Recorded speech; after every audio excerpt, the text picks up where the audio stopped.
Okay, welcome to China Concept Academy. In this video, we'll be looking at dissolution of partnership.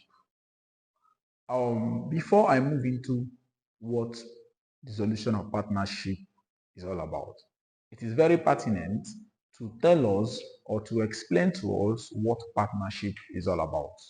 Okay, partnership is that business, a form of business that's 2 to 20 persons or more than one persons come together. They put their initiatives together, they put their resources together, they put their time and everything, money, resources together. Now, when they form this business, remember, they are also there to make profit. Okay, that is what partnership is all about. Now, situations where we'll talk about types of partnership, where we have general partnership and limited partnership.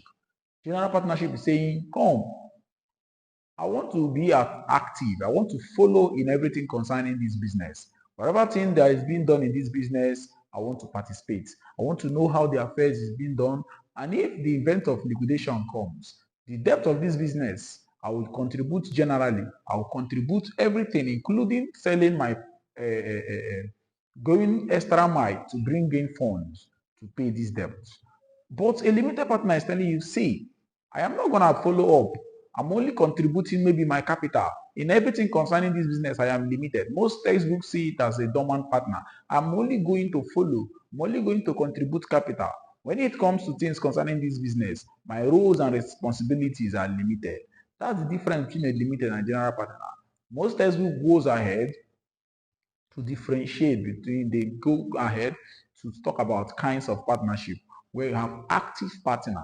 An active partner is that person that follows in the administration of the business. They went ahead to say nominal partner. Most students used to find it difficult between nominal and dormant partner or sleeping partner. A sleeping partner is that person that says, I am not going to follow in this day-to-day administration of the business. Instead, I'm only going to contribute. Let me put my capital in the formation of the business. But anything that goes about running up the business, I am not interested. But a nominal partner is telling you that, nominal, from the name, I'm contributing my name. Once I contribute my name, I may not be able to contribute any other thing in this business. That is the difference, or the different how these things differ from each other. Remember, first and foremost, what is a partner? There are rules guiding partnership and all guiding partnership. But today, when I go to partnership as a topic, we will look at all of this and how to explain them properly. But today, I am looking at dissolution of partnership. What is dissolution of partnership? Dissolution means coming to an end of partnership business. See, we are no longer interested in this business, so let's end this business. That is when dissolution comes to play. When that has been explained, what dissolution is all about. Now, what are those things that can lead to this dissolution? Sometimes people can be in this business, but there are some certain things that can lead to dissolution of what? Partnership. Now, one of the things that may lead to this dissolution is called bankruptcy. Bankruptcy is that state that, these partners don't even have money again to continue the business. What do? They say, let us end this business. So one of the factors that can lead to this dissolution is what we call bankruptcy. Bankruptcy is one of the factors. Now, one bankruptcy. Another thing that may likely lead to dissolution of this partnership is death of an active partner. When somebody who is following up in the business is no longer living, how will the business thrive? That is why it's one of the factors that may lead to this. Death of the partner, insanity of the partner. So if you look at death, we are looking at insanity. We're looking at insanity. You cannot actually do business with someone who is mad, someone who can actually bite you any moment of the transaction. Another thing can be expiration of time agreed. You can actually agree to run a business for 5 years, and at the end of 5 years, the business will close. And many more other things that may lead to expiration of time. Okay, another things that may lead to this. When this has been established as factors that can lead to expiration of dissolution of partnership, the next thing we can actually look here is what are those rules that may come to play anytime a business is no longer maybe partners decide to end the business. One of the rules there is that the partners, they will always pay losses. The losses of the business should always be paid out of capital.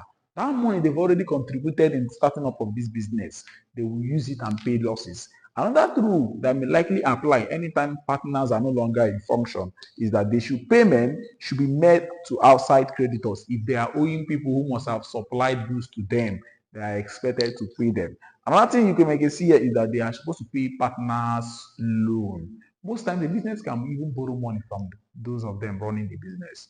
They are expected, anytime they are dissolving, they are expected to pay these loans. Now, we may likely be looking at accounting interest in this dissolution of partnership. But before then, anytime a question on dissolution of partnership is asked, there are certain accounts that we are expected to open. What are these accounts? The first account we are always looking at is asset account.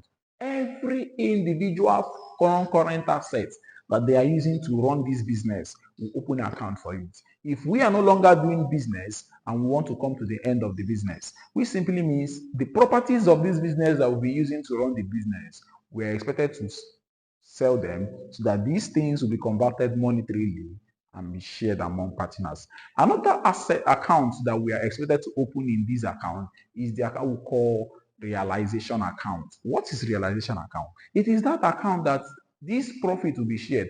Okay, come, let's sell this property. Let's put it inside an account or realization. Let's sell to see the proceeds of this so that we can share it among the partners involved. So after the asset account, we'll take these things to realization account. Then we'll now look at maybe partners capital account, the bank or cash account. Most times we are expected to prepare creditors account in most questions. So if this has been established, remember the first thing foremost, most times the examiners will be specific. They will tell you prepare realization account, prepare asset account, and prepare the cash or bank account, which is where we can always use to know whether our account is balanced or whether we are correct. Format of dissolution of partnership. Over here, we have what we call the realization account. Sorry, I did not give format for asset account. I will give that maybe in my next video. Look at this realization account. The debit side involves or includes items that the business have been using for business. The P&M, that's plant and machinery, furniture, land and build, anything that constitutes assets that the business have been using for business before the intend dissolution comes to the debit side. Now, the only thing that comes from the additional information which will be provided for you is cost of dissolution or expenses of dissolution. What is it all about? See, if you are in business with someone and you want to end this business, you can say, okay, come, there are some expenses you do to end this business. Those expenses that the business undertakes to end the business when they no longer want to operate is called cost of dissolution, because it constitutes an expenses. That is why it is always on the additional information, unless when the examiner wants to state otherwise. So that is here, cost of dissolution. I don't know if the board, I hope this thing is not blocking you. Interest on loan, the interest you're paying on the loan is also on the debit side. These two things are always on the additional information. The examiner will always let us know. That is, we have to take this information to the debit side of the realization. Now, when these things are being sold, if you look at this sales proceeds, we are saying our P&M, look at it. Motor vehicle, look at it. Furniture. Now, a partner may come up to say, see, we have been using furniture to do a business, or we have one investment in Lagos, or we have one investment in the United States. Let me take this investment. I want to use this investment. I want to take over this investment. Then we cannot say, okay, because we have been doing this business together, or I take this free of charge. No, because if that partner does not want to take that investment, we are expected to sell it to outsider. So for you to be a partner and you want to take over any part of our investment, you have to introduce cash or give us cash. That is why a partner A in this question or in this illustration is taking over MV. I'm using motor vehicle to denote MV, which is this. B is taking over one investment. B is giving us money. At the end, the debit, we check the difference. You sum the debit and sum the credit. Whichever one that is greater, will determine profit or will determine loss. So if the credit side is bigger, the business is making profit. And if the debit side is bigger, the business is making loss. When we share it using the ratio that will be given to us, maybe 2:1 or equally, whichever profit sharing ratio that the examiner will give to us, we use to divide. Then we now come to partners capital account. This is where we do the inverse of what is here. This is are the entries on these accounts. Then having done this, your cash or your bank account. The first thing first most is you bring your balance brought down. Every item sold on the credit side of this realization account comes to the debit side of the cash account. The reverse entry. Then the same thing applies here. We record these ones. Your cash or bank account must what? Balance. Remember, I said, first and foremost is that you determine the sharing ratio, you determine the asset that we have to sell, the sales asset that will be sold, determine if there is interest from customers, because remember, this formula is not something students always like, sir, should I have to cram this formula? I always used to tell them, no, you just have to understand what it's all about. When you understand what it's all about, you can always know. Don't cram formula. Accounting is majorly on principles. You don't just come and say, okay, let me cram this particular formula. Somebody may come and put, if you look at this there's no land and building. Doesn't mean that land and building is not an asset. Wherever you see an asset, it should be on that particular account.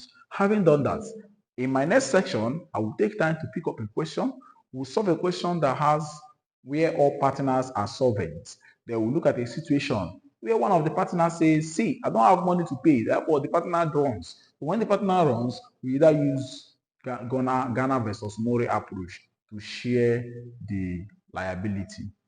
Okay, in this video, having explained that, all you need to do is just like, subscribe, and comment. Recommend any topic in accounting, sales, whatsoever that you are finding difficult, so that we can make videos and upload on that.